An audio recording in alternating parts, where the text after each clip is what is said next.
श्री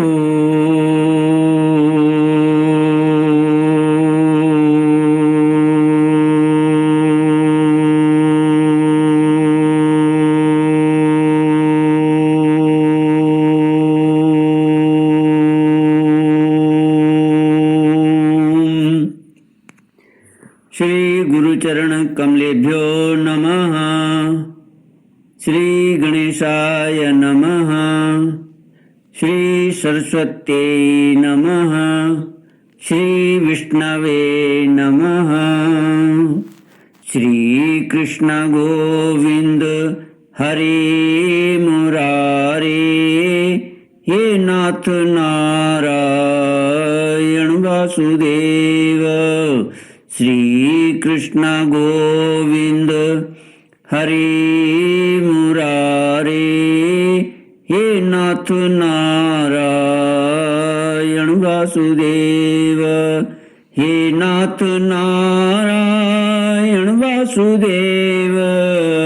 हे नाथ नारायण वासुदेव। हे नाथ नारायण वासुदेव।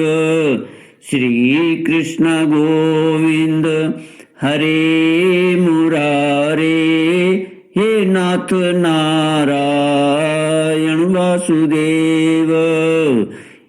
श्री कृष्ण गोविंद हरे मुरारे, हे नाथ नारायण वासुदेव। ओम नमो भगवते वासुदेवाय। ओम नमो भगवते वासुदेवाय। ओम नमो भगवते वासुदेवाय। ओम नमो भगवते वासुदेवाय। ओम नमो भगवते वासुदेवाय। कृष्णाय वासुदेवाय हरये परमात्मने प्रणतक्लेशनाशाय गोविन्दाय नमो नमः। सच्चिदानन्दरूपाय विश्वोत्पत्त्यादिहेतवे तापत्रयविनाशाय श्रीकृष्णाय वयं नमः। सच्चित आनंद स्वरूप परमात्मा जो सृष्टि के उत्पत्ति, पालन और श्रृंगार करता है तथा जीवों के आध्यात्मिक, आदि दैविक, आदि भौतिक तापों को नष्ट करने वाले हैं, अर्थात जीवों के मानसिक, शारीरिक और भौतिक दुखों को दूर करने वाले हैं, उन श्री कृष्ण भगवान को हम नमस्कार करते हैं। श्री कृष्ण गोविंद हरे मुरारे, हे नाथ नारायण वासुदेव। कृष्णाय वासुदेवाय देवके नंदनाय च नंद गोप कुमाराय गोविंदाय नमो नमः।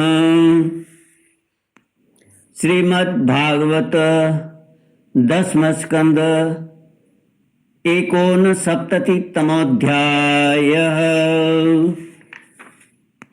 श्री शुक उवाच ततोऽन्यदाविशद्गेहं कृष्णपत्न्या स नारदः योगेश्वरेश्वरस्याङ्ग योगमाया विवित्सया।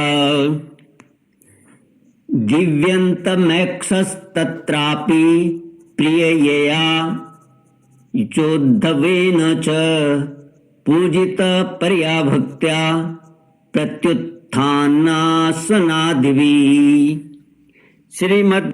श्रीमद् भागवत दसम स्कंद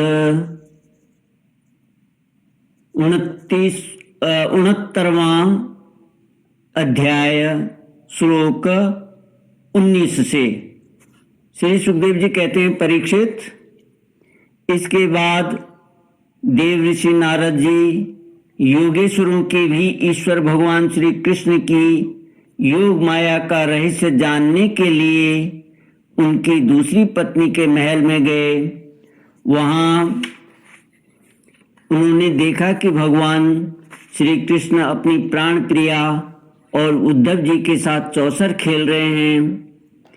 वहाँ भी भगवान ने खड़े होकर उनका स्वागत किया, आसन पर बैठाया और विविध सामग्रियों द्वारा बड़ी भक्ति से उनकी अर्चा पूजा की। इसके बाद भगवान ने नारद जी से अनजान की तरफ पूछा, आप यहाँ कब पधारे? आप तो परिपूर्ण आत्माराम आप्त काम हैं और हम लोग हैं अपूर्ण। ऐसी अवस्था में भला हम आपकी क्या सेवा कर सकते हैं? फिर भी ब्रह्मस्वरूप नारद जी आप कुछ न कुछ आज्ञा अवश्य कीजिए और हमें सेवा का अवसर देकर हमारा जन्म सफल कीजिए। नारद जी यह सब देख सुनकर चकित और विस्मित हो रहे थे। वे वहां से उठकर चुपचाप दूसरे महल में चले गए। उस महल में भी देवऋषि नारद ने देखा कि भगवान श्री कृष्ण अपने नन्हे नन्हे बच्चों को दुलार रहे हैं। वहां से फिर दूसरे महल में गए तो क्या देखते हैं कि भगवान श्री कृष्ण स्नान की तैयारी कर रहे हैं। इसी प्रकार देव ऋषि नारद ने विभिन्न महलों में भगवान को भिन्न भिन्न कार्य करते देखा। कहीं वे यज्ञ कुंडों में हवन कर रहे हैं तो कहीं पंच महायज्ञों से देवता आदि की आराधना कर रहे हैं, कहीं ब्राह्मणों को भोजन करा रहे हैं तो कहीं यज्ञ का अवशेष स्वयं भोजन कर रहे हैं, कहीं संध्या कर रहे हैं तो कहीं मौन होकर गायत्री का जप कर रहे हैं, कहीं हाथों में ढाल तलवार लेकर उनको चलाने के पैंतरे बदल रहे हैं, कहीं घोड़े हाथी अथवा रथ पर सवार होकर श्री कृष्ण विचरण कर रहे हैं, कहीं पलंग पर सो रहे हैं तो कहीं वंदी जन उनकी स्तुति कर रहे हैं।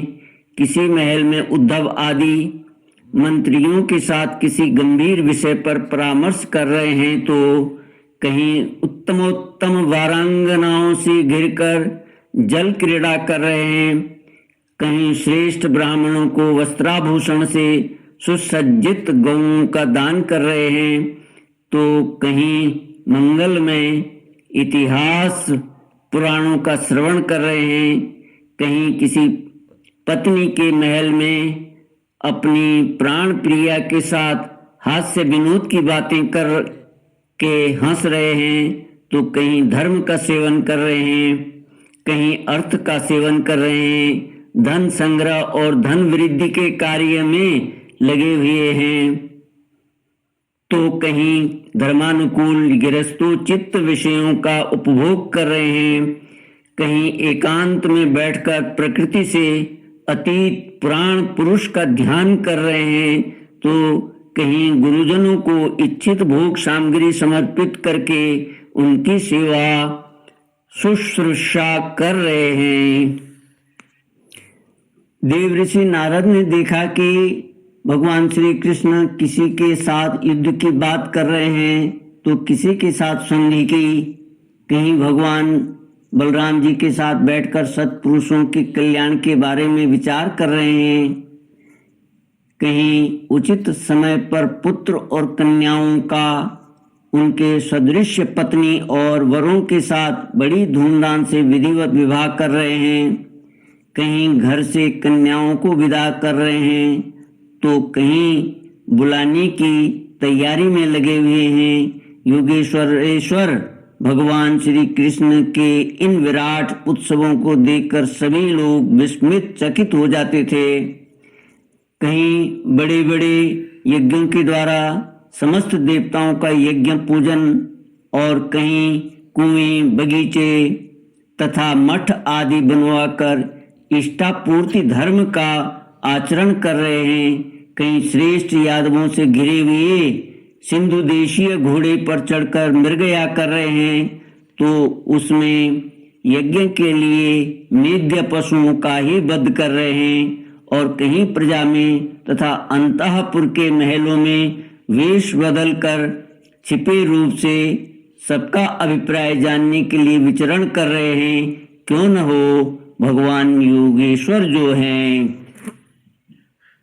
परीक्षित, इस प्रकार मनुष्य की सी लीला करते हुए ऋषिकेश भगवान श्री कृष्ण की योग माया का वैभव देखकर देव ऋषि नारद ने मुस्कुराते हुए उनसे कहा, योगेश्वर आत्मदेव, आपकी योग माया ब्रह्मा जी आदि बड़े बड़े मायावियों के लिए भी अगम्य है, परंतु हम आपकी योग माया का रहस्य जानते हैं, क्योंकि आपके चरण कमलों की सेवा करने से वह स्वयं ही हमारे सामने प्रकट हो गई है।